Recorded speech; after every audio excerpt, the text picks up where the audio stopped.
नमस्कार, माझे नाव आहे शुभ्रा। आज आम्ही बोलणारी नदी हे पपेट शो करणार आहे। ही आहे लीला, ही आहे नदी, हा आहे भोला मामा, ही आहे नीला, ही आहे आई आणि ही आहे माई।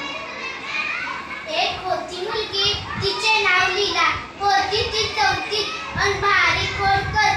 लोकांना त्रास द्यावा असे तिला नाही वाटायचे, पण खोड्या करण्याची भारी हौस।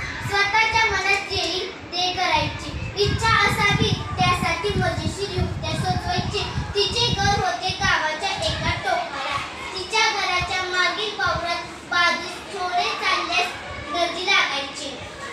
एक दिवस लीलाला बर्फाचा गोळा खावासा वाटला। आई ग आई, मी खाऊ का ग बर्फाचा गोळा? नको खाऊस। माई ग माई, मी खाऊ का ग बर्फाचा गोळा? लीला ग लीला, नको खाऊ गोळा, तू काय तुझा गोळा सगळं पाणी होईल नाकात तुझ्या गोळ्यात। आई ग आई, मी खाऊ का ग बर्फाचा गोळा? नको खाऊस। आता काय करावे तरे लीला विचार करू लागली। तिला एक युक्ती सुचली। ती नदीकडे गेली व नदीला म्हणाली,